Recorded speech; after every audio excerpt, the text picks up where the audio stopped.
isso não é nenhuma ofensa, não é nenhuma agressão você procurar se aproximar, né? Meu irmão, como é que está a sua vida com o Senhor? Como é que está a sua vida com Deus, né?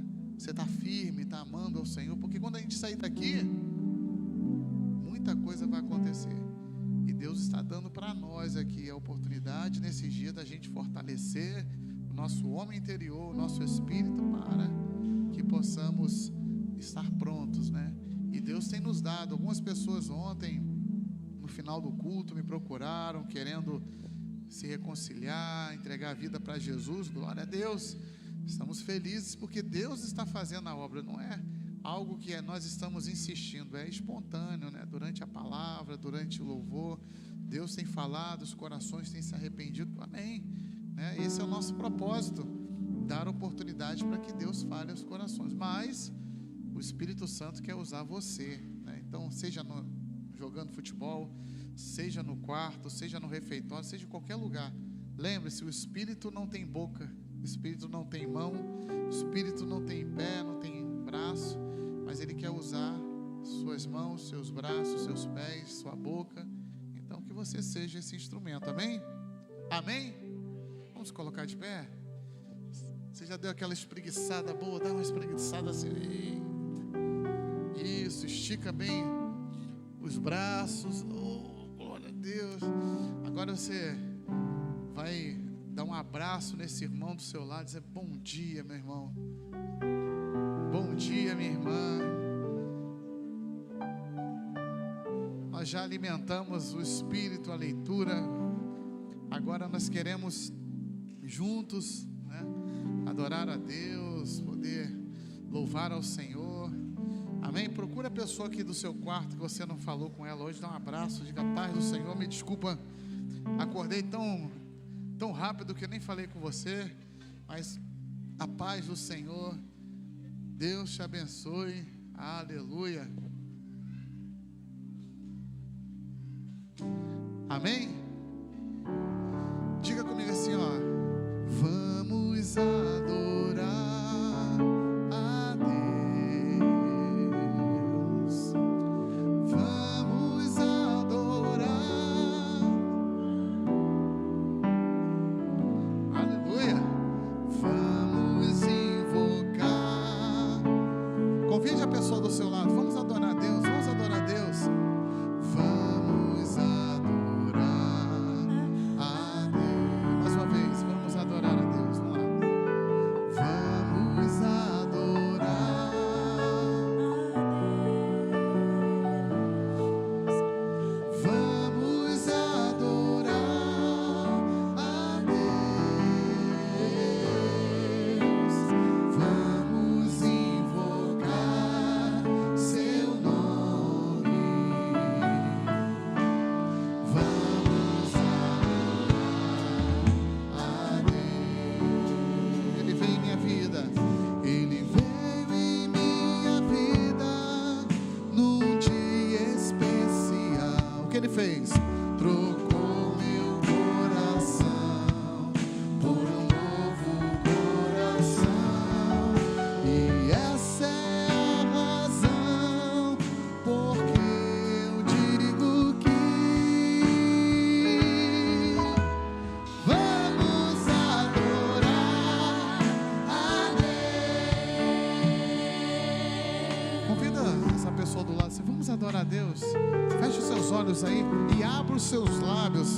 Se você ainda não adorou a Deus hoje, é a oportunidade, amém? Fica com vergonha, não fica tímido não, pode soltar a voz, amém, jovens? Amém, jovens? Aleluia. Então vamos adorar a Deus com todo o coração, vamos lá. Vamos adorar a Deus, vamos adorar a Deus, vamos invocar seu nome, vamos adorar a Deus. Ele vem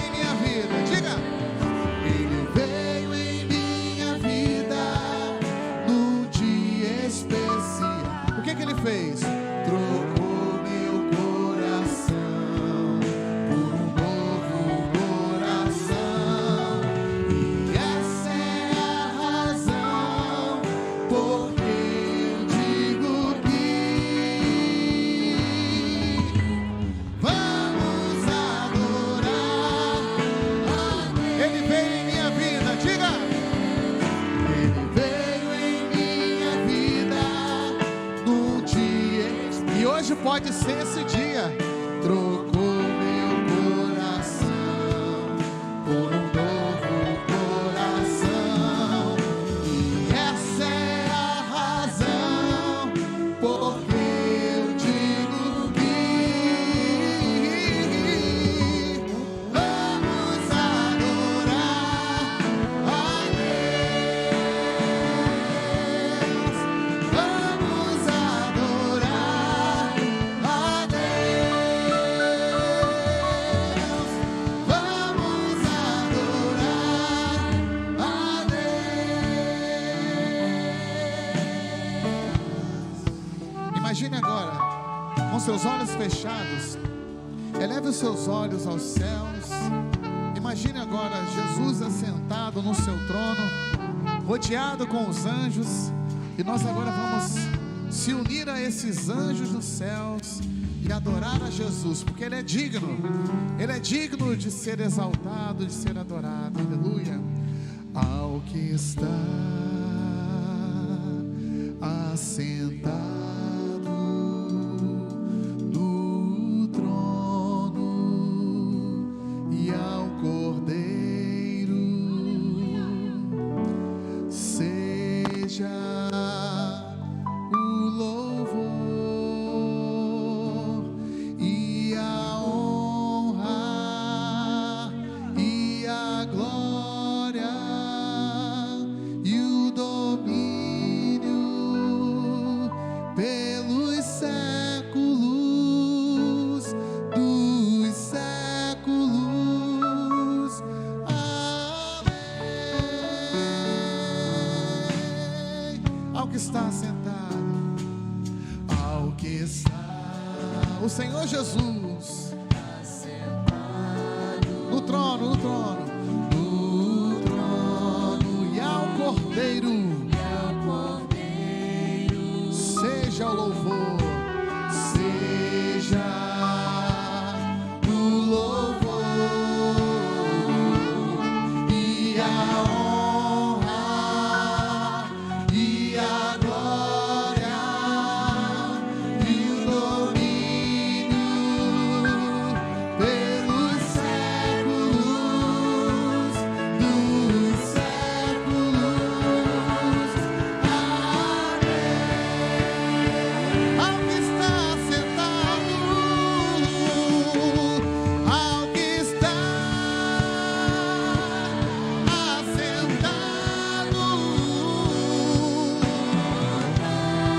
o Senhor Jesus, seja o louvor, seja o louvor e a honra e a glória e o domínio pelos séculos dos séculos. Amém.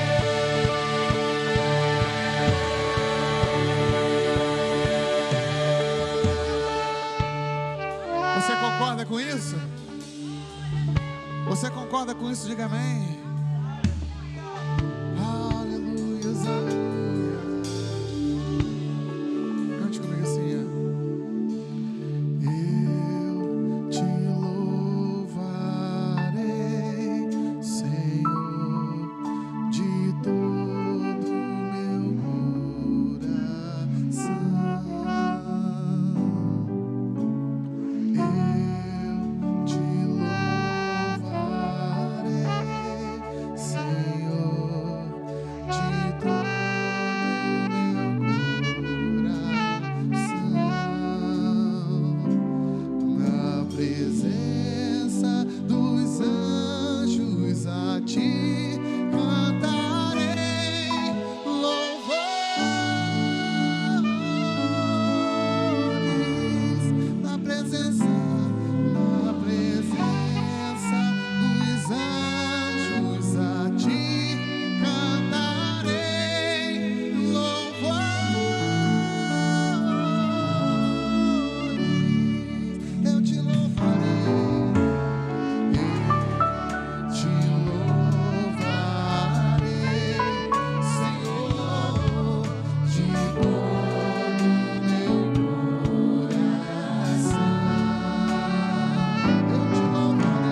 voz, declare na presença dos anjos a ti cantarei louvor.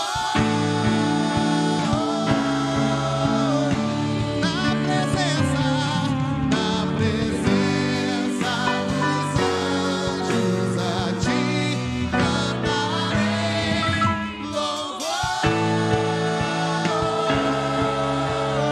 Coloca sua mão no teu coração e diga assim: eu te amarei. Eu te amo com todo o meu coração. Diga: com todo o meu coração. Eu te amarei. Eu te amarei, Senhor, com todo o meu coração. Na presença dos anjos a ti cantarei louvor. Na presença a ti cantarei louvor.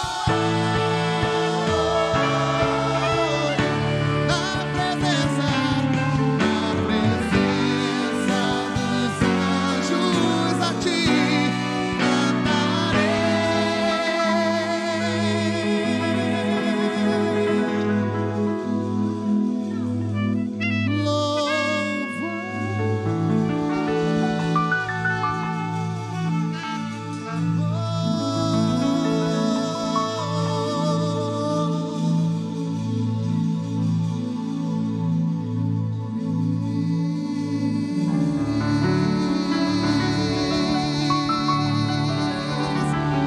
A ti fica bem o louvor, Senhor.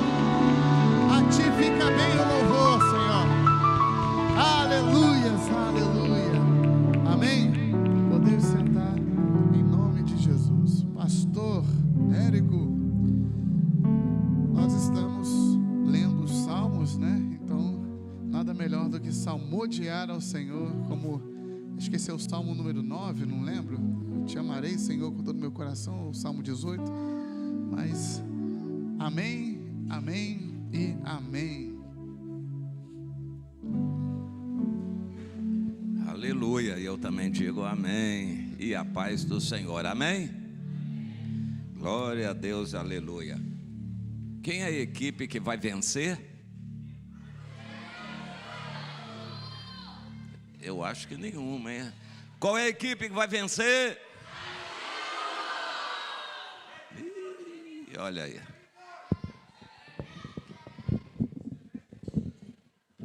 Deus é maravilhoso, olha que coisa boa, a gente está nesse clima tão gostoso, nesse sol, a temperatura agradável, né? O solzinho gostoso, o dia limpo, claro, Deus permitindo todas as atividades aqui. Isso é uma graça de Deus que a gente deve agradecer continuamente, sem dúvida nenhuma. A cada dia, a gente nem sabe se vai conseguir terminar o acampamento como planejado, mas a cada dia nós temos que estar agradecendo a Deus e entregando o próximo dia nas mãos do Senhor também. E quando a gente tem tanta paz, tranquilidade, tem que agradecer a Deus.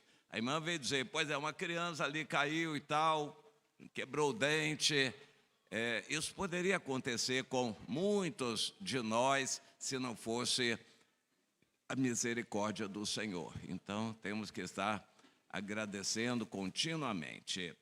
Bom, eu não sei como é que está a transmissão pela internet, se estão conseguindo transmitir. Se estiverem transmitindo pela internet, Deus abençoe grandemente aqueles que estão e estarão nos acompanhando à distância.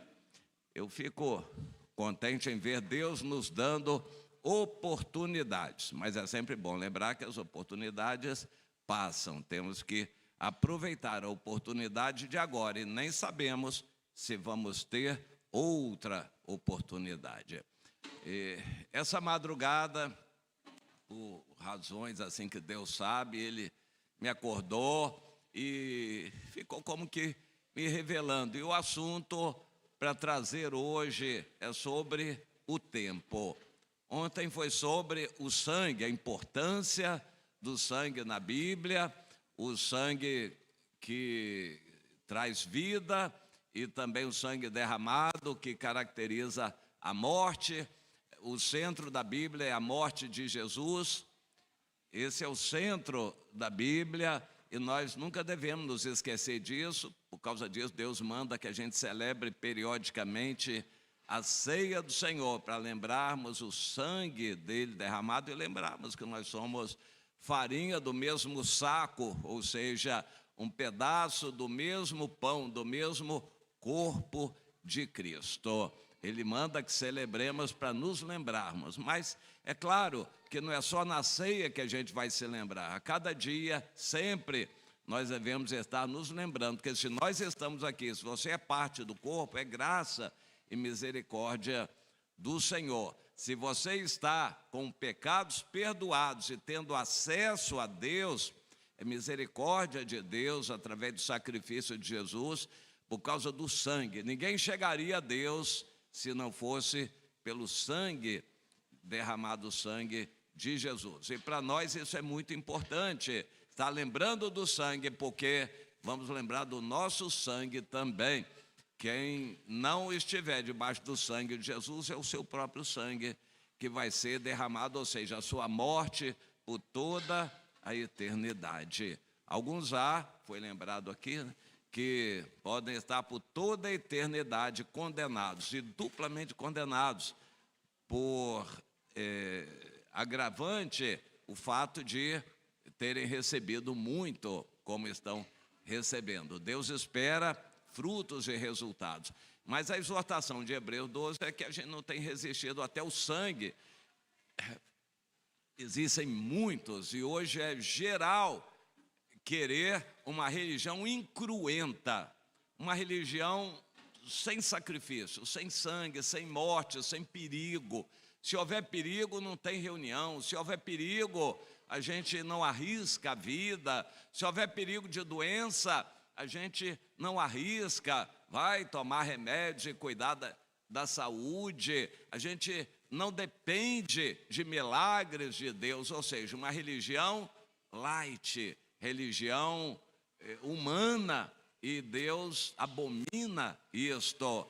Ele nos empurra para perigos, ele nos empurra para que a nossa vida fique em risco, e em alguns casos ele vai permitir que a vida seja ceifada. Sim, Deus vai permitir, porque Ele é Senhor. Quando nós entregamos a vida a Ele, Ele é Senhor e Ele vai dispor da nossa vida como Ele quiser. Inclusive, Ele pode querer que alguns aqui passem a situação do Estevão. O Estevão foi apedrejado, jovem ainda, aparentemente ele nem se casou, e ele foi apedrejado. Hoje, a quantidade de cristãos mortos por dia no mundo, tão somente por serem cristãos, é enorme. Esse número está aumentando bastante. Eu me lembro que isso era acompanhado, e eu nunca mais ouvi falar nisso, há 3 a 5 cristãos mortos por dia, por causa da sua fé, assassinados. E isso está aumentando bastante. Na África, está virando moda. O mundo está cuidando de outras coisas e liberando os terroristas muçulmanos na África para matar cristãos. Em grande parte dos países da África, hoje isso está acontecendo. Os muçulmanos estão liberados para matar cristãos. Entram na igreja, por exemplo, aqui, e saem metralhando tudo, depois botam fogo, matam grande parte dos que estão aqui. Isso está acontecendo em muitos lugares da África. Em outros lugares, a perseguição já é grande há muito tempo. Na maior parte do mundo, a perseguição aos cristãos já é feroz. Minha filha, morando no Canadá, conta coisas terríveis de lá. A perseguição aos cristãos é grande lá na Europa. Eles estão querendo passar leis, como no Brasil, de proibição da pregação do Evangelho, criminalização da pregação do Evangelho e leis cada vez mais perseguidoras. Isso já está vindo dos Estados Unidos para outros países e, de alguma forma, o governo brasileiro atual é dessa linha de perseguir os cristãos, limitar o funcionamento das igrejas, dificultar.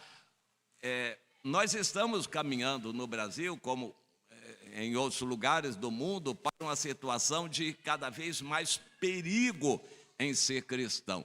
Aí a exortação, Hebreus 12:4, vocês não têm resistido ainda até o sangue, vocês estão devagar. Qualquer perigo, qualquer dificuldade, qualquer cansaço, vocês largam a obra de Deus, largam os irmãos, e essa é a situação triste em que nós nos encontramos. A exortação procede, entenda que Jesus deu a vida, não foi para você viver na boa e ficar na prosperidade, enriquecendo, se divertindo, assistindo filme, brincando, tendo comida e passeando, se distraindo.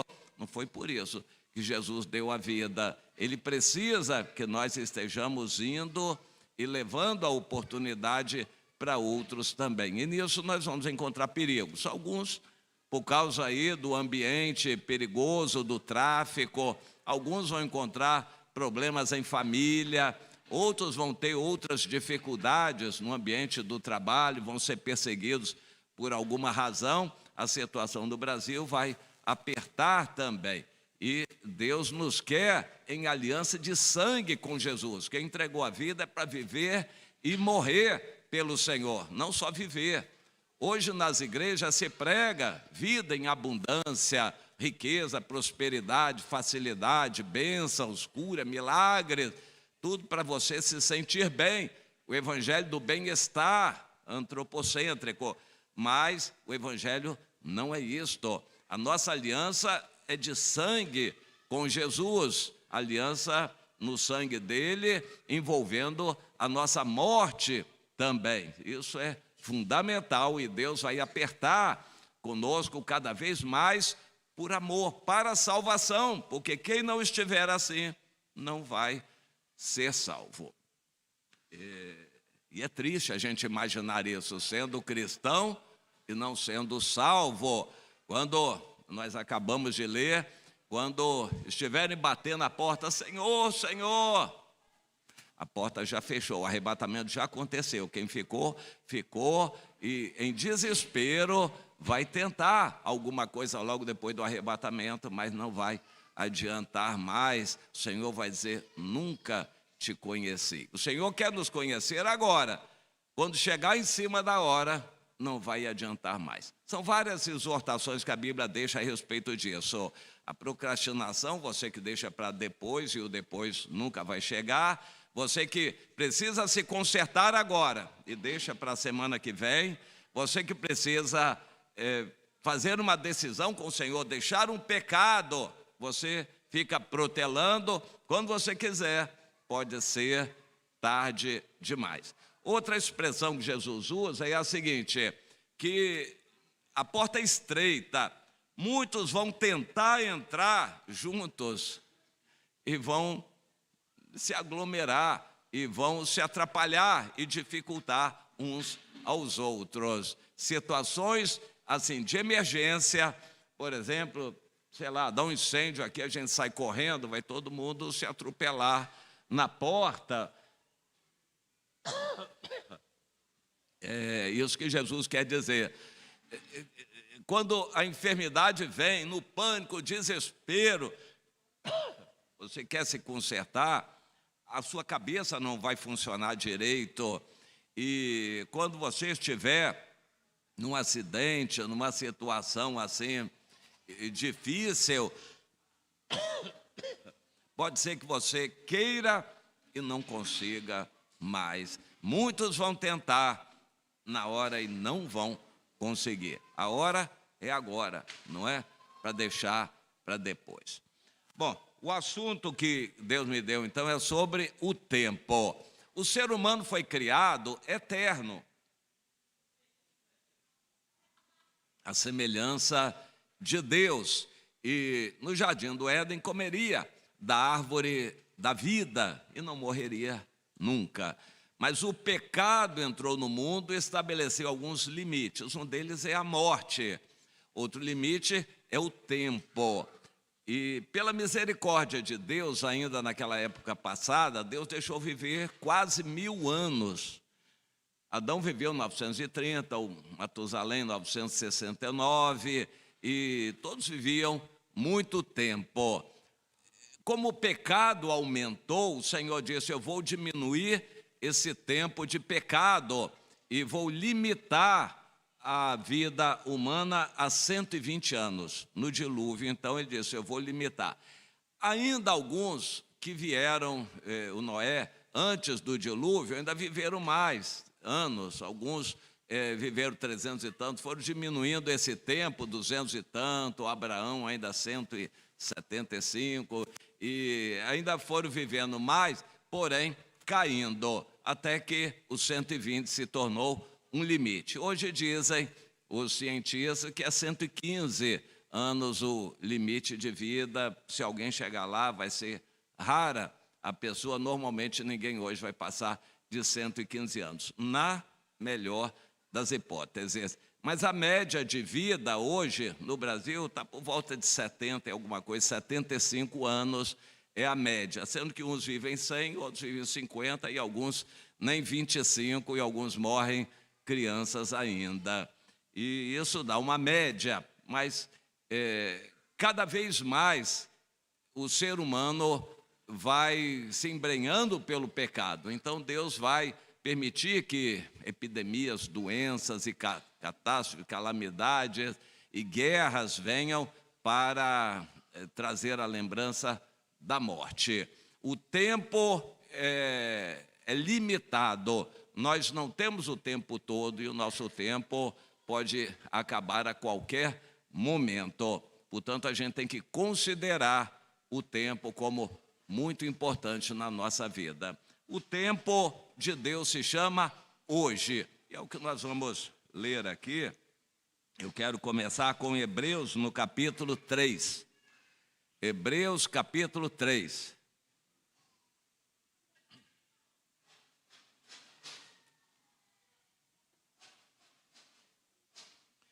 Vamos dar depois uma passada para o passado, uma visita no futuro, para depois focalizarmos isso, o dia de hoje, como determinante para a salvação. Hebreus 3. Quem achou, diga amém.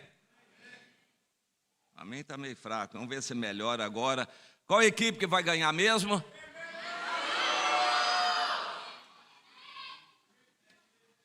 Eu esqueci, qual é a equipe que vai ganhar mesmo? Muito bem.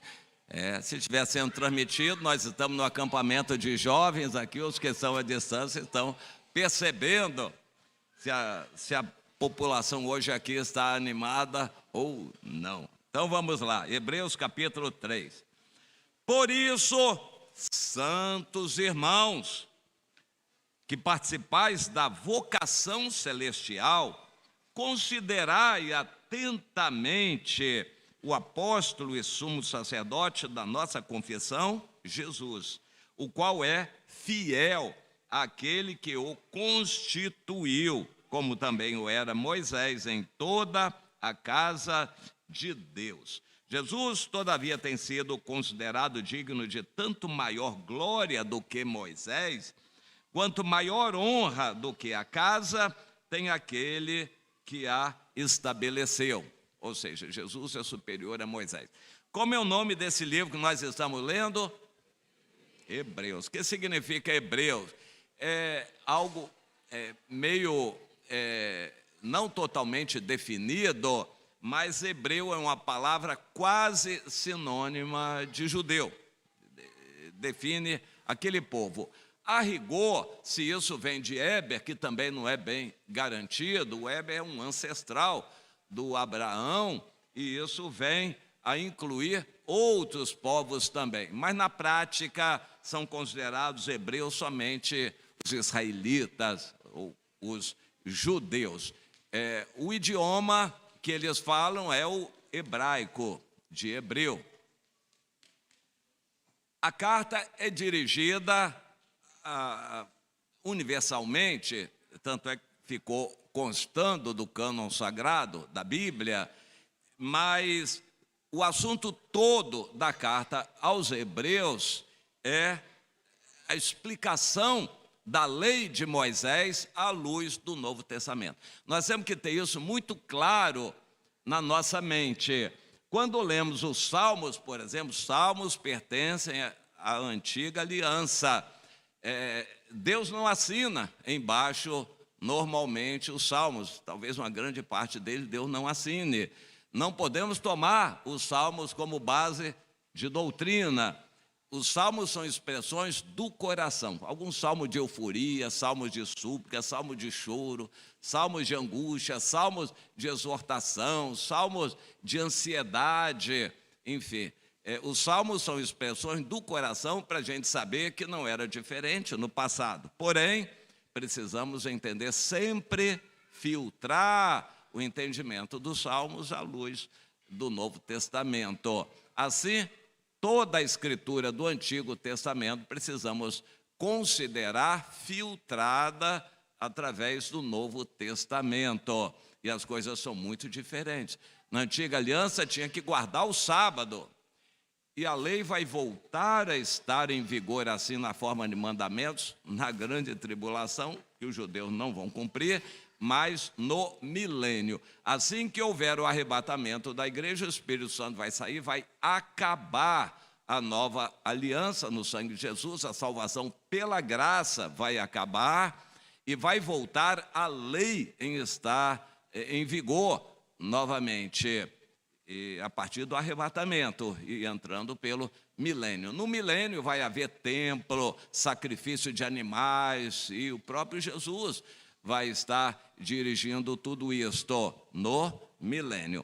A era da graça em que estamos vivendo vai acabar agora a qualquer momento no arrebatamento. Nós vivemos essa era da graça, não precisamos de templo, nós vamos ler aqui, não temos dias especiais de guarda, nada disso. Não temos nenhum limitante para nos achegar a Deus, porque o próprio Espírito Santo de Deus morando em nós nos leva ao próprio Deus. Então não temos que ficar com coisas como o nome de Deus. Olha, se você chamar o nome de Deus assim, ele não vai atender. Isso é brincadeira. Alguém lendo o Antigo Testamento e querendo dogmatizar para a época em que vivemos. Olha, o nome de Jesus é Yeshua. Se você chamar de Jesus, é uma profanação. Olha, eu chamo de Jesus e ele me responde, ele conversa comigo, me deu o Espírito e me leva a ele. Eu chamo até de outros nomes, paizinho e amigo, companheiro, conselheiro. A Bíblia diz que Jesus tem um monte de nomes. Então, toda essa distorção religiosa, isso parte da cabeça de gente que não tem o Espírito de Deus ficar falando coisas desse tipo. Nós temos uma liberdade total com Deus através do Espírito Santo. A lei está impressa dentro de nós pelo próprio Espírito Santo. Nós não temos que ficar decorando preceitos da lei. A lei está impressa em nós pela vida de Jesus, marcada nos evangelhos, e o Espírito Santo aplicando a lei em nós. Isso é era da graça, mas isso vai acabar. A qualquer momento vai acabar. O livro de Hebreus é uma explicação de princípios e sacrifícios e sábado do Antigo Testamento à luz do Novo Testamento, para a gente entender. Começa aqui assim: santos irmãos que participamos da vocação celestial, ou seja, o chamado de Deus para o Evangelho, considerai Jesus, que é o sumo sacerdote, apóstolo.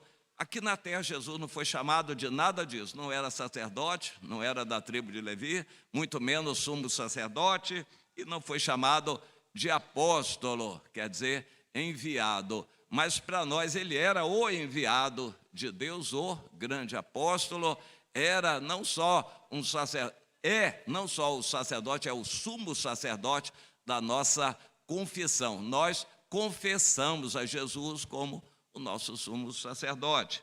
Amém?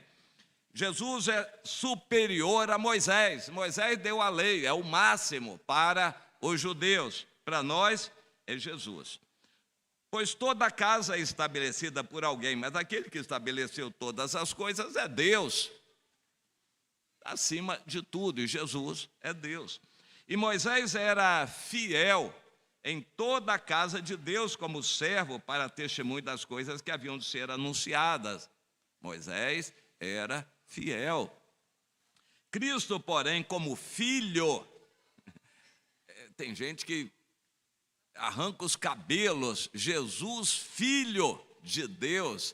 Os testemunhos de Jeová fizeram toda uma Bíblia, modificando a Bíblia para tirar todos esses textos, modificá-los, que mostram que Jesus é o Filho de Deus. Jesus, como filho, então, em sua casa, a casa é dele. E essa casa somos nós. Não é templo mais, não tem Meca, nem Roma, nem Jerusalém, não tem lugar nenhum especial. A casa somos nós em todo lugar, porque o Espírito Santo habita em nós. Nós somos a casa de Deus, 1 de Pedro 2,5.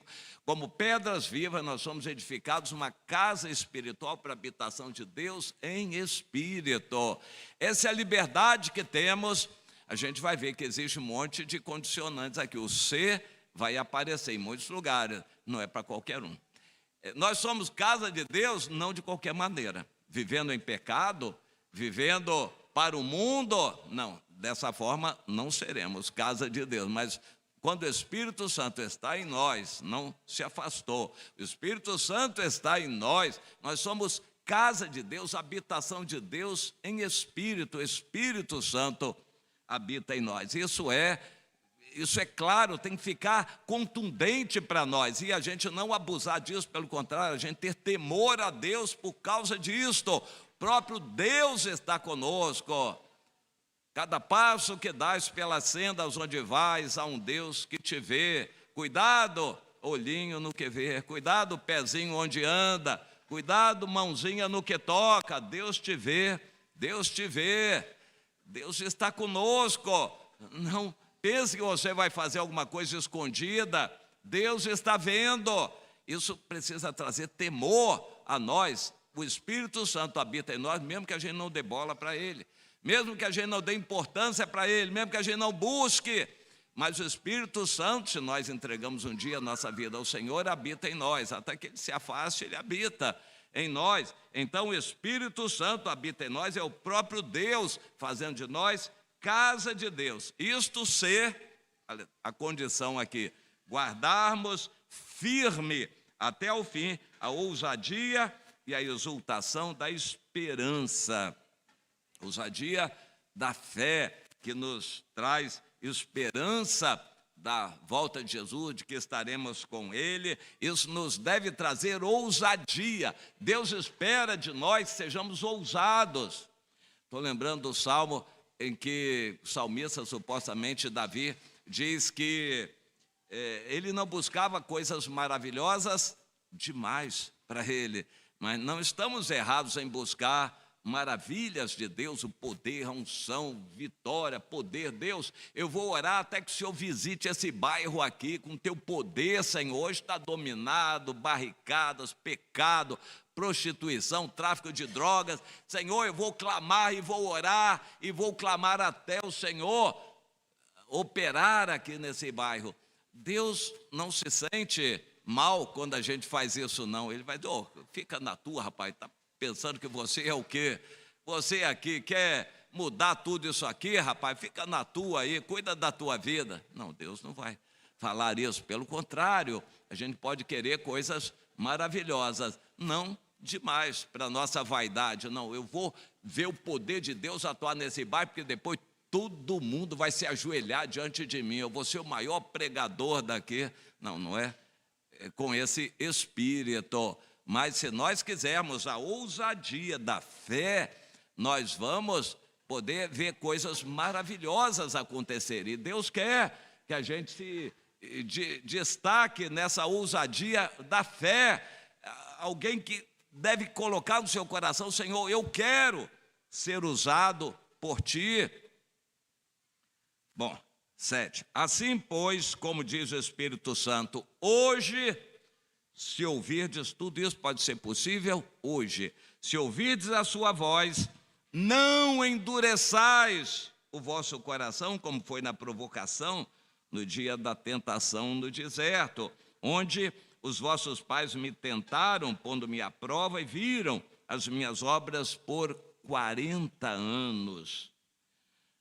Para Deus, 11 dias viraram 40 anos, poderiam ser 400 anos. No Egito foram mais de 400 anos, poderia ter sido menor o tempo de escravidão no Egito, mas o tempo é de Deus e nós não temos controle sobre o tempo. Esses 40 anos Deus considerou o tempo necessário para morrer toda aquela geração que tinha saído do Egito, gente ruim de coração, e aqui vai falar, foram, apesar de verem os sinais de Deus, foram incrédulos, e isso é terrível, é que mata uma pessoa, incredulidade, ou seja, não usar a fé. A fé não vem de nós, é dom de Deus, mas cabe a você usar a fé. E se você é crente há tanto tempo, não usa a fé, nunca viu milagre, maravilha, nunca ousou, nunca teve ousadia pela fé,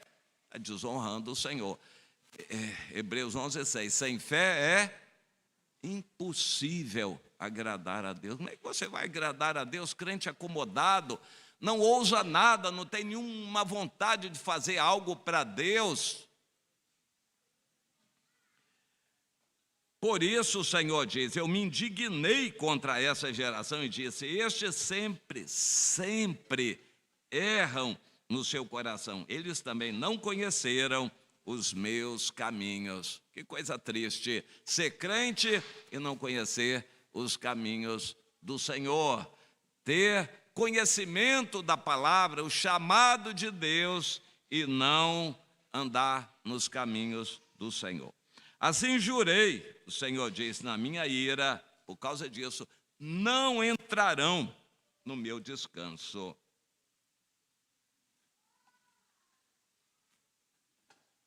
A palavra descanso é sábado, o Shabat, e a partir daqui em Hebreus, o Senhor vai falar muito no descanso. A nossa tradução, na nossa versão, não usa a palavra sábado, vai falar sempre em descanso. O sábado espiritualizado, isso é muito importante. O propósito de Deus não é um dia, valorizar um dia ser melhor do que os outros dias. Deus é Deus de todos os dias da semana. O sábado era simbólico, aponta para um descanso, o verdadeiro sábado. Tende cuidado, pois, irmãos, que jamais aconteça haver em qualquer de vós um perverso coração de incredulidade que vos afaste do Deus vivo.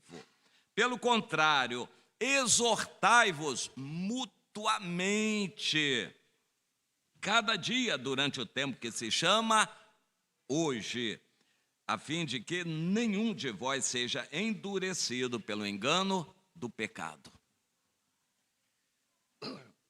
Esse assunto vai voltar mais tarde aqui na carta aos Hebreus. Exortai-vos, admoestai-vos mutuamente. A pastora Ana Paula fez uma pesquisa e ela trouxe 25 mandamentos de mutualidade cristã. A menção é a 36 mandamentos no Novo Testamento. Amai-vos uns aos outros, suportai-vos uns aos outros, sede submissos uns aos outros. Confessai os vossos pecados uns aos outros. Considerai uns aos outros. Por isso a gente precisa congregar, fazer parte de um corpo para saber quem são uns e quem são outros que Deus vai cobrar. Se você não exortar o seu irmão, Deus vai cobrar. Se você não suportar a sua irmã, Deus vai cobrar. Se você não amar aquele irmão, Deus vai cobrar. Cobrar como? Mandando para o inferno mesmo. Tudo isso é questão de salvação. Se você não praticar a mutualidade cristã, não vai ter salvação. Hoje há um engano, eu quero que cada um de nós entenda isso. A igreja se apostatou bastante, virou templo, organização, denominação, doutrina e reunião, ajuntamento. E para Deus não é nada disto. A igreja somos nós, em vida, vivendo na rua, em casa, no trabalho, em todo lugar, o evangelho e amando irmãos definidamente. Isso a gente pode fazer, inclusive, usando a internet, as redes sociais, para complementar ou até, em grande parte, mantermos essa comunhão. O importante, uns com os outros. E cada um precisa saber quem são uns e quem são outros. Quem não está ligado uns aos outros, não é de Deus, não vai subir. Isso é importantíssimo a gente focalizar. Meu irmão, não adianta assistir reunião de igreja. A reunião de igreja grande é ficção religiosa. O costume, porque eu nasci nesse costume evangélico e muitos aqui conhecem muito bem, e muitos vivem esse costume, é de viver a sua vida do seu jeito e domingo vai na igreja. Ou a reunião que for, vai lá para quê? Para assistir a reunião. Você não faz nada mais do que assistir. Não, fica em pé, tudo bem, fica em pé, canta, dá oferta, vai lá dar oferta. Bom, estou sendo bom crente, não está adiantando nada para Deus, o Senhor não te conhece. Isso não basta. Assistir religião não é ter comunhão. Não, mas eu vejo os irmãos, cumprimento, Pai do Senhor. Você tem contacto. Isso não é comunhão. Comunhão é participar da carne. Se você não comer a carne do seu irmão, entrar na vida íntima do seu irmão, da sua irmã, você não está em comunhão. Ter comunhão é conhecer. Eu tenho dito para os líderes de células, eles têm que conhecer a vida de cada liderado, porque uma célula é um grupo limitado, pequeno, de 6 a 15 pessoas. Não adianta a célula muito grande, não adianta uma célula heterogênea, não adianta uma célula de reunião esporádica. Há muitos que acham que já estão fazendo grande coisa, ter uma reunião de célula semanal e algumas até quinzenal. Isso é a mesma coisa que uma igreja grande. Assistir reunião da igreja não garante nada para Deus. Participar assim, ter contato, apenas contato esporádico com irmãos, isso não é ter comunhão. É comer a carne, entrar na intimidade. O líder tem que conhecer todos, ter contato, procurar saber a cada dia que está acontecendo com cada um deles, exortar. Meu irmão, você já está há 5 anos aqui, não cresceu espiritualmente, não está nem conseguindo acompanhar a leitura da Bíblia. Meu irmão, o que está faltando? Eu vou lá na sua casa e vou ler a Bíblia com você, ou pelo celular, vamos fazer a leitura junto. Meu irmão, vamos sair para evangelizar. Ah, mas eu não sei, eu não tenho jeito, eu sou tímida, isso e aquilo.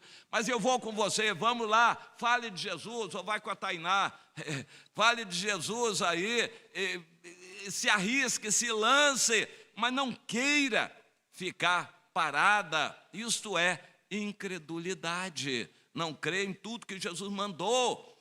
A ordens, ide, é uma ordem. Fazer discípulos é uma ordem. Amar uns aos outros é ordem.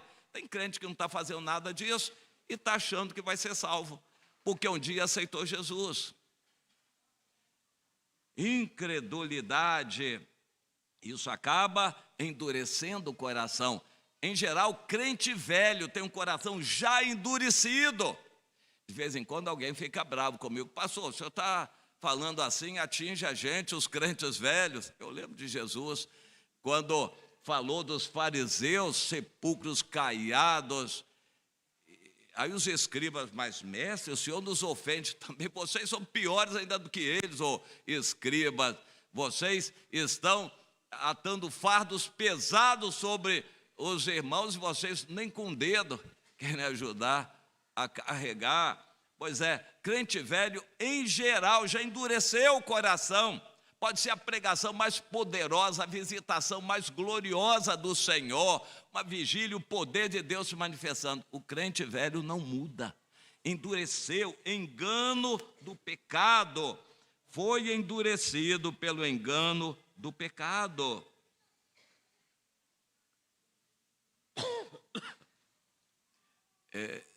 Eu acho interessante aquela expressão que Jesus contou, quando disseram que ele expulsava demônios pelo Belzebu. Ele disse, e os filhos de vocês expulsam por quem? Eu vou dizer para vocês o seguinte, Satanás não é tão bobo assim, de ele expulsar ele mesmo. Na verdade, o que acontece é que há um valente, um demônio, tomando conta de uma casa, uma vida. E quando ele é expulso, ele fica observando. Demônios não morrem. Aqui há muitos jovens que vieram já do espiritismo brabo e têm experiência com demônios, outros não. Mas quem tem experiência com demônio tem uma ideia melhor. Sabe que o demônio entra numa pessoa, domina, ela fica possessa, mas quando a gente expulsa, o demônio sai, mas demônio não morre. Às vezes a gente expulsa com soberba, demônio, sai, vai para o fundo dos abismos e não volte mais. Isso é soberba nossa. Claro que o demônio pode até sair ou se esconder e fica por ali, depois volta. Se aquela vida não se consertar, não se acertar com o Senhor, essa vida vai ficar vazia. Jesus usa 3 palavras, vai ficar vazia, varrida e ornamentada. É o que crentes estão fazendo, varrem a sua vida, ornamentam e continua vazia de obras, vazia de frutos, vazia de filhos.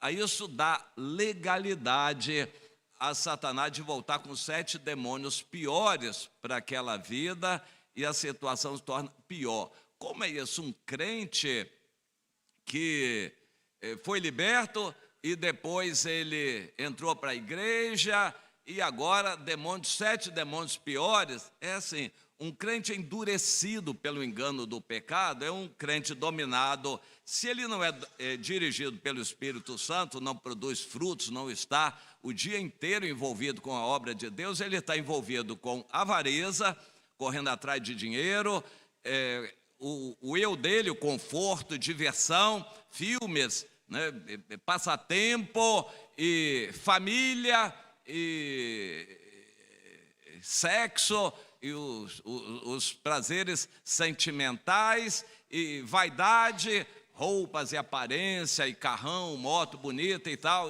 Bom, 7 demônios, os demônios não vêm na vida de um crente cuja casa está vazia, varrida e ornamentada. Esses demônios não vêm com chifre, com olho esbugalhado, com aquela aparência terrível.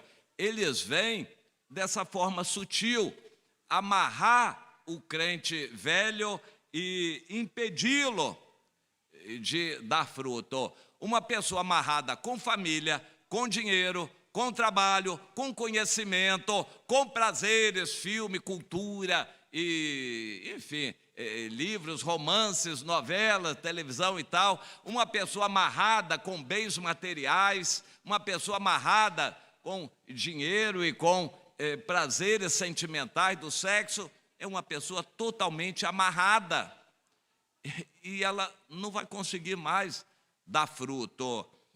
Para Deus sempre é possível, em algum momento, essa pessoa se despertar. Na prática, eu tenho visto muito poucos. Crente desviado dificilmente volta. Um ou outro é muito raro, a maior parte fica desviada e não volta. É difícil essa situação, mas nós precisamos estar exortando uns aos outros no dia de hoje. Se um jovem que conhece o Evangelho quando jovem, passa uns 20 anos, ele fica velho na igreja, do mesmo jeito, eu acho muito difícil que ele mude. A exortação é agora. Meu irmão, se você não se acertar com Deus agora, o seu futuro, você pode viver 50 anos aqui na terra e é provável que viva se Jesus não voltar. Claro que Jesus vai voltar antes disso, mas em 50 anos não vai mudar.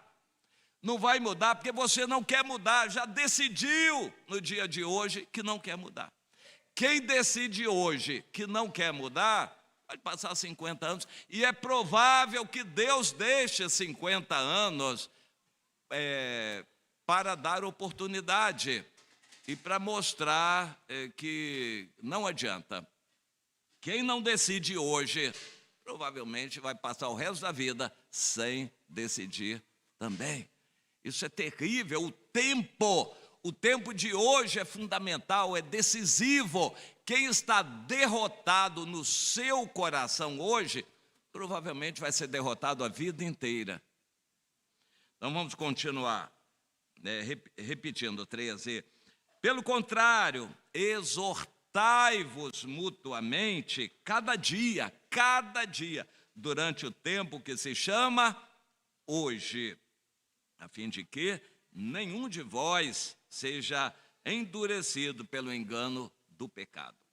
Porque nós nos temos tornado participantes de Cristo, se de fato guardarmos firme até ao fim a confiança que desde o princípio tivemos. Existe um ser, você tem que permanecer, tem que continuar, tem que guardar a confiança, tem que ser fiel, tem que a cada dia renovar como se fosse aquele primeiro dia da nova história.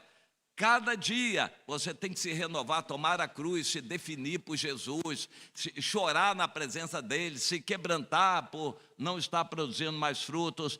Cada dia nós temos que ter essa atitude. Isso é a condição, se você fizer isto. Enquanto se diz, hoje, se ouvirdes a sua voz, não endureçais o vosso coração, como foi naquele dia da provocação. Ora, quais os que, tendo ouvido, se rebelaram? Não foram, de fato, todos os que saíram do Egito, por intermédio de Moisés? E contra quem se indignou por 40 anos? Não foi contra aqueles que pecaram, cujos cadáveres caíram no deserto? E contra quem jurou que não entrariam no seu descanso, senão contra aqueles que foram desobedientes? Vemos, pois, que não puderam entrar por causa da incredulidade. A carta aos Hebreus foi dirigida principalmente aos judeus, mas a todos, e o assunto é judeu, os israelitas, e lembrando os episódios da história da Bíblia, no deserto, eles não entraram na terra prometida por causa da incredulidade. Muitos crentes não vão ser salvos por causa da incredulidade. O que é incredulidade? É você ter fé, porque Deus deu, mas não usar. Isso vai gerar um endurecimento. E quando quiser, não vai conseguir. Como o Esaú, que quando quis o direito de primogenitura, ele chorou e não conseguiu mais. Com lágrimas buscou arrependimento e não conseguiu mais. Há várias histórias que ilustram isto. Uma delas é areia movediça. A pessoa vai brincando ali e tal, afundando, e eu estou me afundando aqui, aí tira o pé e tal, sai, olha aqui, eu estou me afundando aqui. Aí ela se afunda um pouquinho mais, aí não é só a perna, vai o joelho, ainda com esforço consegue. Aí afunda mais um pouquinho, vai brincando até a coxa. E aí, às vezes até consegue, mas às vezes já não consegue mais. Mas aí afundou um pouco mais da coxa, não consegue mais. Ela não tem onde se apoiar, não tem firmeza nenhuma. E quanto mais ela se mexe dentro da areia movediça, mais ela se afunda. E isso é muito triste, porque em algum momento ela começa a desesperar e gritar. Quando começa a desesperar e gritar, piora a situação. Quando a pessoa não sabe nadar, está se afogando, ela entra em pânico, em desespero, e aí quanto mais desespero ela tem, mais ela se afoga. Na areia movediça, a pessoa, se tiver alguém do lado de fora que joga uma corda, um pedaço de pau, alguma ajuda, a pessoa consegue sair com ajuda. Sem ajuda, não vai mais sair. Há muitos crentes que, se não forem ajudados, não saem mais do seu marasmo, do seu endurecimento, da sua incredulidade. Se não forem ajudados, nós precisamos socorrer, correr para ajudar os crentes bonzinhos que não produzem frutos. São bonzinhos na moral, são bonzinhos na aparência religiosa, são bonzinhos na religião, mas não produzem fruto nenhum. Ele não tem vida de oração, não tem santidade. Quando vão para casa, eles não se dedicam à oração, à leitura da Bíblia, eles vão para a televisão.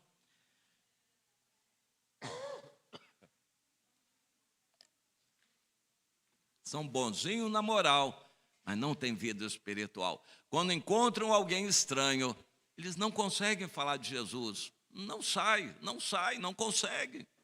Se não forem ajudados, eles vão morrer e não vão entrar na arca, né, no arrebatamento. Precisam ser ajudados. A exortação é hoje. Esse é o trabalho talvez mais importante que nós temos como cristãos, ajudarmos, exortarmos nossos irmãos que não estão conseguindo produzir frutos, que estão endurecidos. A outra expressão do endurecimento é o despertador. Isso foi uma experiência lá na Rússia. Todo dia a pessoa ouvia o despertador, botava o soneca, depois desligava e continuava dormindo. Dia após dia, cada vez ela ia ouvindo menos o despertador. Lá pelas tantas ela se acostumava com o despertador e já nem acordava mais. Eu me lembro que eu morei, quando eu ainda solteiro, meu apartamento de solteiro, lá no...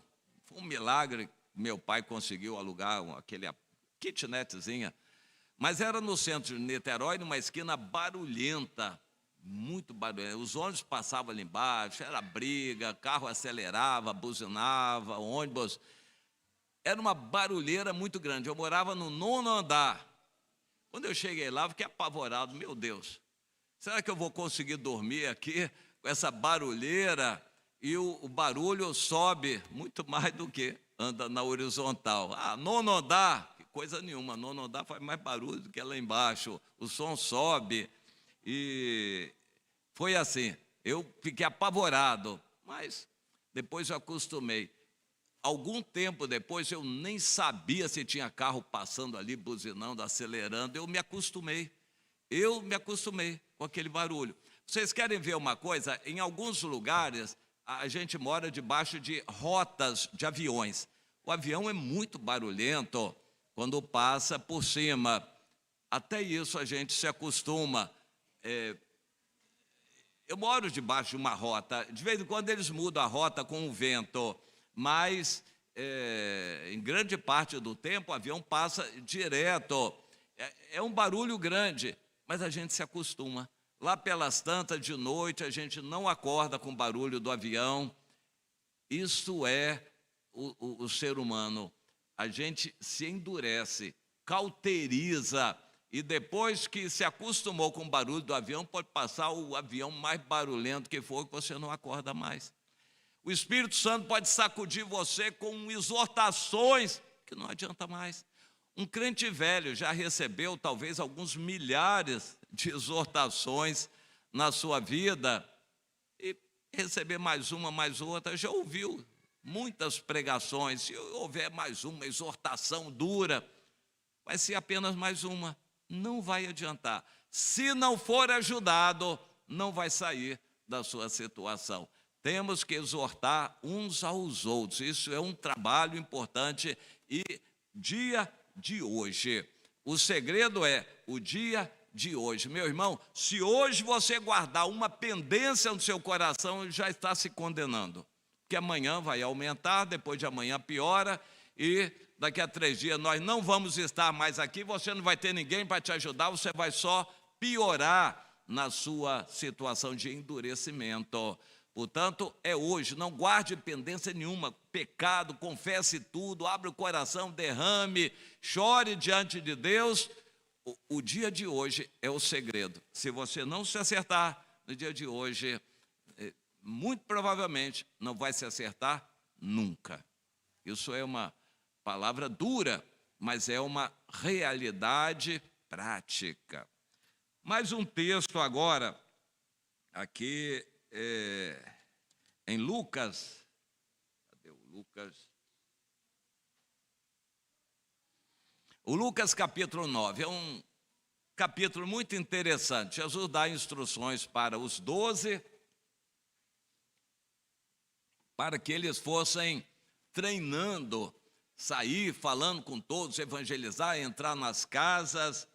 E aquela orientação era para eles terem a experiência deles. Depois Jesus escolheu mais 70, algumas versões dizem 72, e para que fizesse a mesma coisa. E por fim ele passou para todos nós, para todos os cristãos, essa ordem de ir evangelizar. Mas a evangelização inclui oração, libertação, expulsão de demônios, curar enfermidades. Às vezes é necessário. A gente entra numa casa, a enfermidade domina tudo, a gente vai pregar o evangelho, tem que dizer que Jesus cura também, e a gente vai levar com poder isso. Por isso a gente precisa se preparar, fica em Jerusalém, mas quando for, a gente vai preparado. Jesus preparou os 12, depois 70, e por fim mandou todos. No final deste capítulo 9, nós temos aqui 3 pessoas, a partir do versículo 57, Lucas 9, 57. Um deles todo empolgadinho: Senhor, eu vou te seguir para onde quer que o Senhor for. Ah, é? Você está disposto a dormir na rua? As raposas têm seus covis, os passarinhos ninhos, mas o Filho do Homem não tem onde reclinar a cabeça. Você está disposto a dormir no relento, passar frio, e mosquito em cima, carrapato? Você está disposto? Não se ouviu mais falar desse. O outro, Jesus tomou a iniciativa: segue-me. Tá bom, Senhor, mas primeiro deixa eu despedir de meu pai, enterrar meu pai. Primeiro. O outro disse: Senhor, vou te seguir sim, mas deixa primeiro despedir lá. Primeiro. Jesus arrematou o assunto, o capítulo 9, dessa maneira: olha, ninguém que tendo posto a mão no arado olha para trás é apto para o reino de Deus. Deus está trazendo para nós uma chamada, uma carreira proposta, e o dia é hoje para a gente tomar essa decisão. Se você esperar primeiro terminar o curso para depois seguir Jesus, não vai seguir nunca. Se você primeiro esperar casar para depois seguir a carreira que Jesus está chamando, não vai seguir nunca. Se você primeiro for acertar a situação dos pais, da família, não vai seguir Jesus nunca. Quem pôs a mão no arado não pode nem olhar para trás. A gente lembra de uma mulher na Bíblia que olhou para trás, a mulher de Ló. O que aconteceu com ela? Virou estátua de sal. Um exemplo para nós. e simbólico do que vira um crente. Um crente que olha para trás, fica com saudade do mundo, se petrificou espiritualmente, virou uma estátua, é uma pessoa que está ali só em corpo, não representa nada, porque o Espírito de Deus não trabalha, ela é uma pessoa anulada espiritualmente. As igrejas estão cheias de pessoas assim, de cadáveres espirituais. As igrejas estão cheias de crentes assim, não representam mais nada, viraram já estátua de sal. Por quê? Ficaram com saudade do mundo, ou nem deixaram o mundo, foram batizados assim para tomar um banho. Eles não deixaram o mundo, eles quiseram ser crentes junto com o mundo. O mundo acaba prevalecendo e o chamado de Deus acaba, petrifica, a pessoa vira uma estátua de sal espiritual. Isto é fato, e a exortação é: hoje é o dia. Largue o passado. Não lembre, não fique com saudade do passado. Botou a mão no arado, não olha mais para trás. O passado pode ter sido maravilhoso, mas já passou. Se o passado foi ruim, gerou experiências, mas esqueça o passado, agora é vida nova. O jovem pior daqui pode ter uma vida gloriosa daqui por diante, dependendo do dia de hoje. Eu acho que nós, como pais, temos que ensinar para as meninas, ainda quando meninas, o valor da virgindade, que é muito importante para Deus, a virgindade, e isso costuma ser encoberto nas igrejas. Claro que para homens também Deus desejaria, só que homem a gente não pode comprovar a virgindade, mas as mulheres, as moças, Deus deu o selinho da virgindade como algo digno de honra. As estatísticas dizem aí que as mulheres perdem a virgindade por volta, na média, por volta de 13 anos de idade. É triste, na média, uma ou outra cristã casa virgem, mas a maioria começa a namorar cedo e os pais não percebem esse perigo e deixam. E ela perde a virgindade, na média, nessa idade, na adolescência. Exatamente quando Satanás quer seduzir, que ela começa a sentir alguma coisa, o coração bateu, o rapaz, isso e aquilo, e daqui a pouco aconteceu. E Satanás sabe disto, mas nas igrejas a gente normalmente não fala de virgindade para criança. Criança, não. Lá no Canadá, minha filha está apavorada, porque a escola da minha neta, Ana Júlia, está com 9 anos. A escola estava obrigando todos os alunos a participarem do desfile LGBT, incentivando as crianças a irem vestidas de roupa colorida, do arco-íris, bandeiras, celebrando a inclusão. E passeando pelas ruas do bairro, crianças de 5 a 11 anos. 5 a 11 anos, empurradas pela diretora da escola para uma parada gay. Bom, é claro que as crianças vão perguntar: o que significa isso? Eles vão explicar. A partir de 5 anos já estão fazendo a cabeça das crianças quanto a gênero. E filhinha querida, não sei o quê, você se sente bem no seu corpo, você gosta de ser menina, de brincar de boneca, você gosta de brincar com um amiguinho. Quando você brinca com um amiguinho, menino, o que você sente? E induzindo minhoca na cabeça das crianças a partir de 5 anos. Isso é lei lá no Canadá que se pode fazer e outras coisas ainda piores. Bom, nós vamos deixar o diabo trabalhar na nossa frente? Se isso está lá, também está aqui através da internet. Pode não estar nas escolas, mas na internet já está sendo levado para criança. Desenhos animados, levando essa mensagem para criança. Nós temos que trabalhar a mente das meninas, principalmente, mas dos meninos também. Se preservar, se guardar puro para o Senhor. Mas então há pessoas aqui que já vieram para o Senhor tendo feito bagunça no mundo, já tiveram suas experiências sexuais. Isso é ruim. Toda experiência sexual deixa um trauma, uma marca na memória, seja homem ou mulher.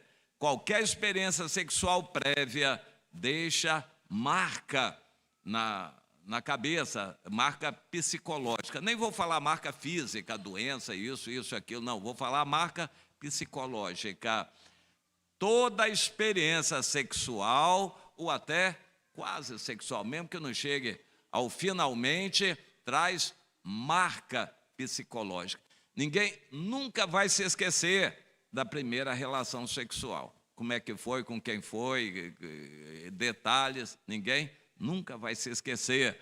E todas as vezes que tiver alguma experiência sexual, isso vai marcar a sua vida. Vai ser muito difícil a pessoa que teve um passado promíscuo ser fiel no casamento, ter prazer, ser feliz no casamento. Não vai. Dificilmente a pessoa vai conseguir.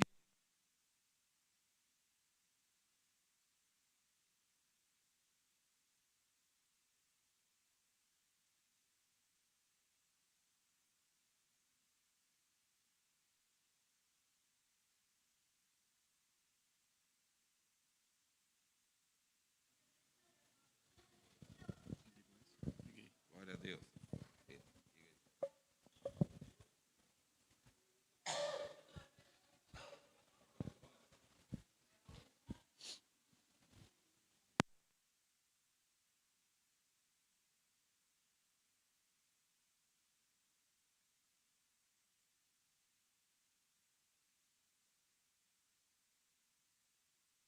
Deus, glória a Deus. Ei, glória a Deus. Alta tecnologia. Amém, amém, amém. Passado, por mais promíscuo que seja, que vai deixar marcas psicológicas, é passado. Se alguém não teve experiência sexual na sua juventude, na adolescência, melhor ainda, para Deus, super melhor. Vai ter mais pureza na mente. Quando se casar, vai poder se casar direito. Se é que Jesus não vai voltar antes de você casar. Mas, seja como for, é passado. O passado já passou. O dia de hoje é fundamental para definir toda a eternidade. Ninguém vai deixar de entrar na salvação por já ter tido 50 namorados antes. Ou namorada. Ninguém vai deixar de ser salvo por ter tido 50 namoradas. Não, não importa o quanto foi, importa que no dia de hoje você esteja limpo de tudo isso, arrependido dessa vida passada e querendo obedecer a Jesus daqui por diante. Amém? Eita, o amém fraco, hein? O importante é o dia de hoje. Não importa o que você fez, o que você foi, desde que se arrependeu. Hoje é um novo dia, mente limpa, vida para frente. Jesus apaga o passado, foi tudo sepultado no passado, no batismo, na morte de Jesus. Hoje é o dia de você atestar, sua mente tem que ficar limpa hoje. Se não estiver, se arrependa. Hoje é o dia. E para encerrar, falando do dia de amanhã, Tiago 4, versículo 13. Tiago 4, versículo 13. Quem fica sonhando para o futuro ou deixando para amanhã?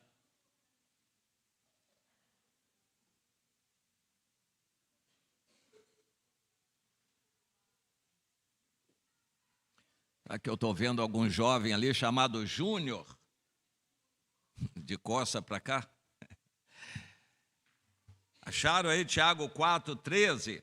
Atendei agora, vós que dizeis, hoje ou amanhã iremos para tal cidade, lá passaremos um ano, negociaremos, teremos lucros.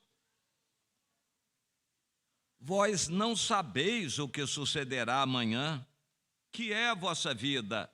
Sois apenas como uma neblina que aparece por instante e logo se dissipa.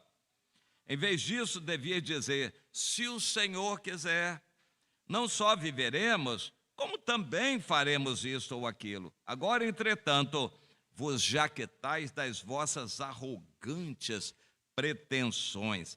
Toda jactância semelhante a essa é maligna. Portanto, aquele que sabe que deve fazer o bem no dia de hoje e não faz, já está pecando. Nisso está pecando, na omissão, na procrastinação. Você sabe que tem que se acertar hoje. Se não se acertar, já está saindo aqui em pecado. Se sair dali, morrer, já está condenado. Você sabe que precisa fazer isso, fazer aquilo, deixar aquilo, e você não faz. Se você deixar de hoje para amanhã, já está pecando, dificultando o amanhã e se condenando eternamente. Não existe o dia de amanhã. Você não pode fazer planos para o dia de amanhã, só pode tomar decisões hoje. O seu pensamento hoje seja tal que agrade a Deus. O dia de amanhã, a gente não pode contar com ele. Se o Senhor quiser, eu estiver vivo amanhã, amém. Mas eu não vou deixar para amanhã uma decisão importante de hoje. Consertar, abrir meu coração, me derramar. Isso é hoje, não é amanhã. E eu quero deixar essa ênfase. O deixar para amanhã é uma falha de caráter, é incredulidade. Jesus está aqui, o poder de Deus, a obra do Senhor que foi feita, a Bíblia, a palavra de Deus sendo trazida para você, e você não se conserta, não confessa o pecado, não decide deixar aquilo, não decide obedecer ao Senhor, então isto é incredulidade, e a incredulidade gera incredulidade. A incredulidade aumenta, a incredulidade endurece o coração, a incredulidade cauteriza a consciência. Daqui a pouco você vai fazer tudo e vai achar normal, não vai ter problema nenhum. Existe uma expressão muito comum no meio evangélico, não tem nada demais. Fazer isso ou aquilo não tem nada demais. Beber uma cervejinha, fazer isso, ver um filmezinho, ver novela, não tem nada demais. Crentes gostam de usar essa expressão, crentes já endurecidos. Para eles não tem nada demais mesmo. Quando a pessoa está com a roupa muito limpa, passa numa oficina mecânica, vai lá na oficina do Adalberto, vai lá, se suja de graxa, então, a pessoa percebe. Mas quando a pessoa já está todo sujo mesmo ali, o macacão na borracharia do Felipe ali, está todo sujo mesmo ali, não estou ligando nada, posso rolar no chão aí, já estou todo sujo. A pessoa que está toda suja não liga mais para a sujeira. Quem já se cauterizou com o pecado já não sente mais nada. Não tem nada de mais isso, tem nada de mais aquilo, faz tudo, pode fazer qualquer coisa, tudo é lícito, faz mesmo. A pessoa já não sente mais nada, já se endureceu pelo engano do pecado e gerou incredulidade e, em geral, é difícil mudar essa situação. O dia de mudar é hoje, quando você está ouvindo a palavra, não deixe nem para amanhã. Se você deixar de hoje para amanhã, já é pecado. Você sabe que precisa fazer hoje a decisão, o conserto, a oração ao Senhor, abrir o coração, resolver isso, resolver aquilo, ligar para não sei quem, para, enfim, para acertar uma situação, é hoje, não é amanhã. Se você não decidir hoje, já está pecando. Pode ser que você resolva consertar a situação com uma determinada pessoa e essa pessoa não está ao seu alcance hoje. Então você decide hoje. Só amanhã, depois de amanhã ou daqui a uma semana você vai encontrar aquela pessoa, mas a decisão já está tomada. E o seu coração já está em paz hoje com Deus, mas não deixe para amanhã a decisão. A decisão seja hoje. Amém?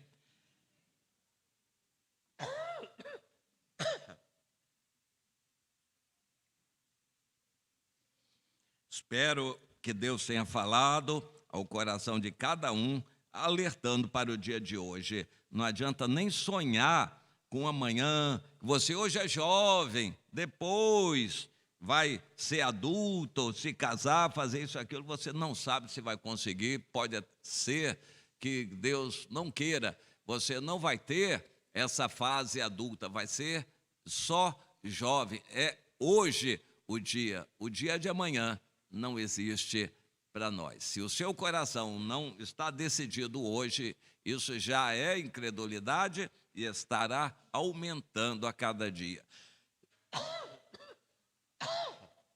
Incredulidade aumenta. Incredulidade é não querer usar a fé que Deus já te deu. Vamos ficar de pé e orar.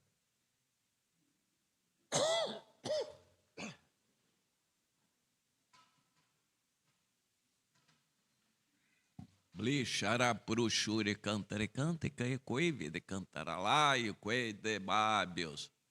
Senhor, Pai amado, Deus querido, aqui está o teu povo, eu faço parte dessa família. Senhor, nos deu a tua misericórdia para nós podermos nos conhecer, estarmos juntos, conhecermos uns aos outros, mas estamos diante da tua palavra, que é muito dura, clara, contundente. O dia é hoje, o dia de abrir o coração, o dia de consertar, de confessar o pecado, o dia de tomar uma decisão, o dia de resolver fazer isso ou aquilo é hoje. Senhor, ajuda-nos nesse dia de hoje. Eu não quero ver passar nem para amanhã, Senhor, aquilo que o Senhor precisa fazer nos corações hoje. Vai acordando, despertando alguém que tem dormido até hoje. Casais que estão ouvindo essa palavra, que estão protelando um conserto. Jovens que estão confusos e deixando para amanhã acertar a sua vida. Senhor, vai trabalhando no coração, na mente de cada um dos teus filhos. Nós te suplicamos isso, ó Deus, que o Senhor nos faça acordar, alerte, Senhor, desperte cada um dos teus filhos quanto ao dia de hoje. E ajuda-nos, Senhor. Não queremos ter um coração de incredulidade, mas se a gente deixar essa incredulidade para amanhã, ela só vai piorar. E um dia pode ser irreversível. A gente pode até querer e não vai conseguir mais. Pode até querer e não vai conseguir mais. Alerte, Senhor, desperte os teus filhos que têm procrastinado, deixado para amanhã, aqueles que estão já começando a se endurecer, que já não sentem nada, que estão acomodados, que não têm prazer em levar a tua palavra, em amar os outros, não têm chorado na tua presença, não têm se arrependido quando pecam, não choram quando pecam. Vai despertando, Senhor, esses teus filhos nessa situação. Nós te pedimos por tua misericórdia, Pai querido e Deus bendito. Aplica essa palavra, desperta, Senhor, cada um dos teus, em nome de Jesus. Amém. Amém? Vamos nos assentar. Pastor CH, quando o pastor CH vem aqui, qual é a equipe que vai ganhar mesmo? Aí o pastor CH ouviu, hein? Aleluia. Amém, meus irmãos? Vamos ver. Vai depender da atitude de cada um, né? Então, da equipe aí. Amém. Que os irmãos dê graça. Que Deus dê graça aos irmãos. Amém, meus irmãos? Bem, nós agora vamos ter um tempinho, né, um tempinho até o almoço. O almoço daqui a 40 minutos, nós teremos o almoço. Então, essa oportunidade que a gente tem aí até o almoço, para que, né, cada jovem que ouviu essa palavra possa compartilhar com outro aí, né, cada líder aproveite, né, para poder desenvolver esse assunto, bater um papo com um, com o outro, até a gente esperar o almoço, que vai ser à 13h, tá ok? Daqui a 40 minutos. Então, a gente vai aproveitar esses 40 minutos aqui para a gente poder, né, ir para um cantinho, compartilhar, conversar um pouquinho sobre essa palavra. Se você quiser abrir seu coração, você quer que alguém ore por você, né, quiser receber um conselho, então a gente vai aproveitar esse tempinho até a hora do almoço. Então, à 13h, o nosso almoço vai estar saindo e depois do almoço a gente vai vir para a nossa programação. Então, agora, aproveite aí, líderes de quarto, se quiser. A gente vai fazer até assim, para ser melhor, né? Deixar aberto. Os líderes do quarto, então, vai poder reunir o seu quarto num canto e nesses meia horinha, 40 minutos que a gente tem aí, falar um pouquinho sobre a palavra, orar com os seus e depois a gente vai estar indo almoçar. Amém? Alguma dúvida? Então, nós temos meia horinha. Pode ser essa meia horinha ser um momento onde aquele que está na dúvida possa tomar sua decisão, aquele que quer abrir o coração. Então, vamos lá. Os líderes do quarto, né? Pega aí o seu...